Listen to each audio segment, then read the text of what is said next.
বলেছেন হুগলি জেলা মাদ্রাসা শিক্ষা ব্যবস্থার পিছনে একটা বড় অবদান।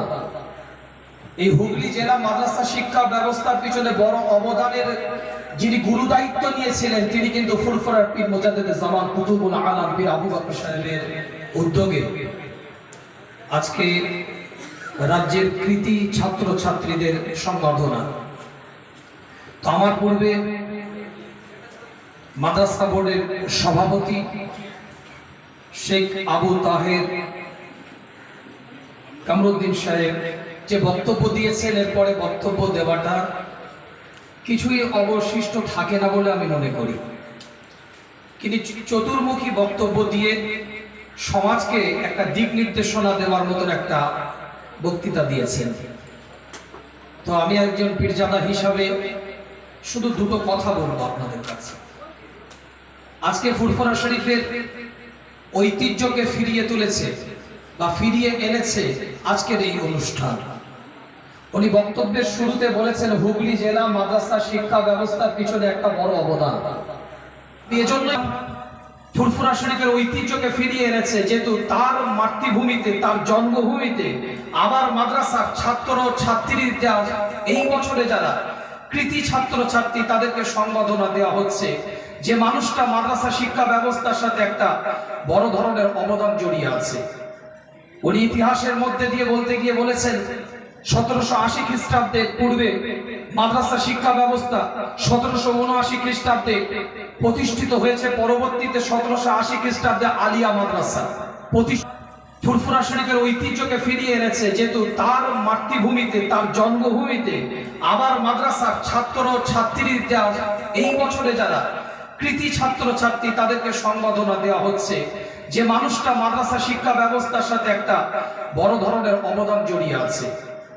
উনি ইতিহাসের মধ্যে দিয়ে বলতে গিয়ে বলেছেন 1780 খ্রিস্টাব্দের পূর্বে মাদ্রাসা শিক্ষা ব্যবস্থা 1779 খ্রিস্টাব্দে প্রতিষ্ঠিত হয়েছে। পরবর্তীতে 1780 খ্রিস্টাব্দে আলিয়া মাদ্রাসা প্রতিষ্ঠিত হয়েছে। এই আলিয়া মাদ্রাসার রোল মডেল করে বাংলার বিভিন্ন প্রান্তরে যিনি প্রতিষ্ঠান করেছিলেন তিনি অন্য কেউ নয়, তিনি ফুরফুরার পীর আবু বকর সিদ্দিক রাহমাতুল্লাহ আলাইহি। পরবর্তীতে মহতী অনুষ্ঠানে সম্মানীয় প্রধান অতিথি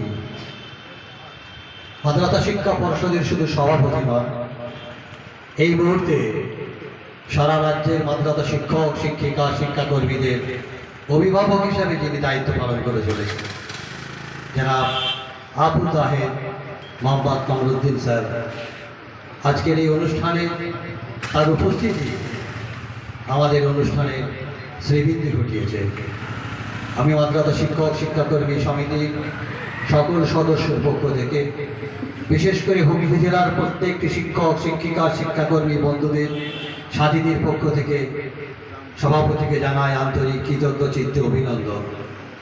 মহান রব্বুল আলামিন আল্লাহর দরবারে প্রার্থনা করি তার দীর্ঘায়ু, তার কর্মজীবন, যে চিন্তা, যে ভাবনা, যে দূরদর্শিতা নিয়ে তিনি পর্ষদকে এগিয়ে নিয়ে যাচ্ছেন, আগামী দিনে তার এই পরিকল্পনা যেন আরও বাস্তবায়িত হয়ে দেশ, জাতি, সমাজ তথা মাদ্রাসা শিক্ষা ব্যবস্থার আরও উন্নয়ন ঘটে।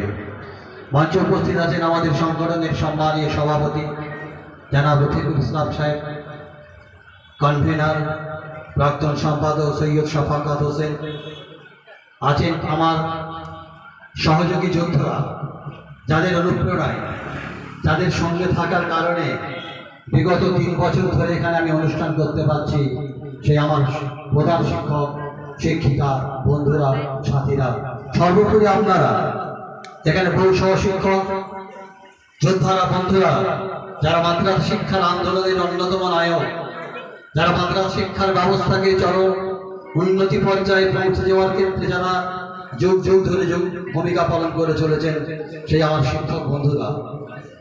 আর মঞ্চে আছে এলাকার শেয়াখলা নার্সিংহোমের যিনি কর্ণধার সঞ্জীবনী নার্সিংহোম, আপনারা জানেন কাজী হেদায়েতুল্লাহ সাহেব।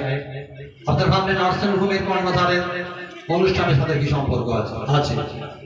তিনি তার পেশা আলাদা হতে পারে, কিন্তু সেই পেশায় থেকে তিনি দীর্ঘদিন ধরে মাদ্রাসা শিক্ষা ব্যবস্থার উন্নয়নের ক্ষেত্রে, অসহায় দরিদ্র ছাত্রদের পাশে থাকার ক্ষেত্রে মাদ্রাসা শিক্ষক সমিতির বিভিন্ন অনুষ্ঠানে একটা বিশেষ ভূমিকা পালন করার ক্ষেত্রে, আর্থিক সহযোগিতা দেওয়ার ক্ষেত্রে একটা ভূমিকা পালন করে চলেছেন সে আমার ছোট ভাই কাজী হিদায়াতুল্লাহ সাহেব। আছেন আমার এলাকার বিশিষ্ট সমাজসেবী, যে এলাকার শুধু নয়, এই এলাকার পুরো আশেপাশে স্কুল মাদ্রাসা সাধারণ মানুষের বিপদ আপদের সঙ্গে থাকে। আমার পার্শ্ববর্তী হাজী শেখ সেলিম সাহেব। আপনাদের সকলকে আমি আমার আছেন এখানে বেশ কয়েকটি মাদ্রাসা, বেশ কয়েকটি শিক্ষা প্রতিষ্ঠানে যারা বেসরকারিভাবে মাদ্রাসা পরিচালনা করে তাদের কর্ণধাররা আছেন। সেফগাতুল্লাহ একটা ভালো মাদ্রাসা চালাচ্ছে হরিপাল এলাকায়, শুধু গার্লস, শুধু মেয়েদের, যেখানে প্রায় 450 মেয়ে সেখানে রেসিডেন্সিয়াল পড়াশোনা করছে। ও আমার এক মাদ্রাসার ছাত্র ছিল, সুচারুভাবে চালাচ্ছে। আর আছেন যাদের বদৌলতে আজকের এই অনুষ্ঠান সারা রাজ্যের মানুষ দেখবে, সারা দেশের মানুষ দেখবে, সে আমার মিডিয়া বন্ধুরা, DNA Bangla, SSTV, Bengal report, news, আমাদের মার্জান থেকে শুরু করে আর বহুজন যারা এখানে উপস্থিত হয়েছেন তাদেরকে আমি আন্তরিক অভিনন্দন জানাচ্ছি। আজকের মূল অনুষ্ঠান কিন্তু আমাদের বক্তব্য নয়, মূল অনুষ্ঠান যারা আমাদেরকে গর্বিত করেছে, যারা আমাদের পরিচয় পরিচিতি রাজ্য স্তরে পৌঁছে দিচ্ছে, সেই আমার স্নেহদণ্ড ছাত্র ছাত্রীরা, সেই আমার ভাই বোনেরা, তাদেরকে আমরা যথাসামান্য পুরস্কার দিয়ে সম্মানিত করে, তাদেরকে সম্মানিত করার থেকে আমরা নিজেরাই সম্মানিত হব।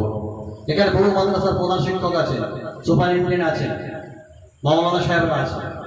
সর্বোপরি পবিত্র ভূমি ফুরফুরা শরীফ, যে ফুরফুরা শরীফ থেকে শতবর্ষ পূর্বে এই মাদ্রাসা শিক্ষা ব্যবস্থা প্রচলন করেছিল। একটা মানুষ পূর্ব ভারতের বুকে মাদ্রাসা শিক্ষার প্রচার প্রসার ঘটিয়েছিলেন, যে আমাদের থেকে কিছুটা দূরে তিনি সাহিত্য আছেন, পীর আবু বকর সিদ্দিকী। তিনি সংস্কার সাধন করেছিলেন মানুষের জীবনের ভ্রান্ত পন্থাগুলিকে। 19 শতাব্দী থেকে এই শতাব্দী পর্যন্ত পূর্ব ভারতের বুকে দ্বিতীয় কোন আবু বকর জন্মগ্রহণ করেননি, যিনি যেখানে মুসলিম সমাজের নামাজ পড়ার জন্য একটা মসজিদ করেছিলেন, ঠিক তার আশেপাশে কোথাও কোথাও একটা স্কুল, একটা মাদ্রাসা, একটা বিদ্যালয় করেছিলেন। তার কারণ কি জানেন? তার কারণ ছিল তিনি ছিলেন প্রকৃত নবীর উত্তরাধিকারী। আল উলামা ওয়ারাসাতুল আম্বিয়া, তিনি প্রকৃত নবীর উত্তরাধিকারী। আমার নবী পৃথিবীতে এসে নামাজ পড়ে, রোজা রাখো, হজ করে, যাকাত দাও প্রথমে বলেননি। প্রথমে বলেছিলেন যে তোমরা লেখাপড়া শেখো।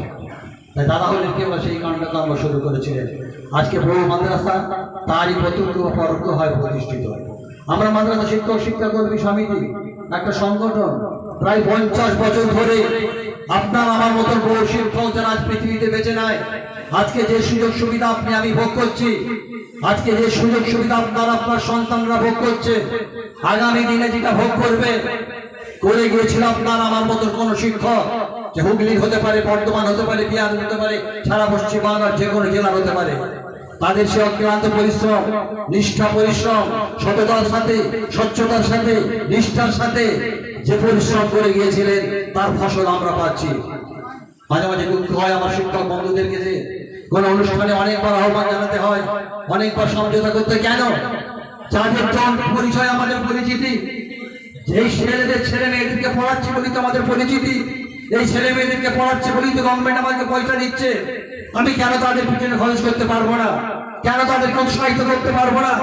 তাদেরকে উৎসাহিত করার জন্য কেন বারবার কনভিন্স করতে হবে? তাদেরকে উৎসাহিত করার জন্য কেন বারবার করতে হবে? আপনার আমার নৈতিক দায়িত্ব, আজকে যে এই কাজ করে যেতে পারি, আগামী প্রজন্ম আপনাকে আমাকে স্মরণ করবে। অবসর নিয়ে চলে যাব, আগামী প্রজন্ম ডেকে আনবে এই মঞ্চে, যেমন আজকে আমরা ডেকে এনেছি। আগের মঞ্চে যারা চলে গেছে তাদেরকে ডেকে এনেছি। কেন ডেকে এনেছি? তারা যে কর্মকাণ্ডের জন্য। আমার বন্ধুরা, আমার হুগলি জেলার শিক্ষকরা যথেষ্ট সক্রিয়, অন্যান্য জেলা থেকে আমার হুগলি জেলার শিক্ষকরা যথেষ্ট সক্রিয়। এরা মাদ্রাসা শিক্ষা ব্যবস্থাকে ভালোবাসে, ছাত্রছাত্রীকে ভালোবাসে। তাই আমি যখনই ডাকি এদেরকে পাই, আমার প্রত্যেকটা ক্ষেত্রে সহযোগিতা করে। আমাকে কাজ করার ক্ষেত্রে এদের যে দুহাত ভরে আমাকে যে আশীর্বাদ করে, দোয়া করে, তার জন্য আমি এই মাদ্রাসা শিক্ষা ব্যবস্থার অনেক কাজ করতে পারি। আর আমার মাঝে বসে আছেন সদ্য প্রেসিডেন্ট সাহেব, যার সঙ্গে আমাদের সভাপতি হিসাবে অভিভাবক হিসাবে সম্পর্ক আছে, তার সাথে ব্যক্তিগতভাবে উনি আমাকে যথেষ্ট স্নেহ করেন, আমি ওনাকে সম্মান করি।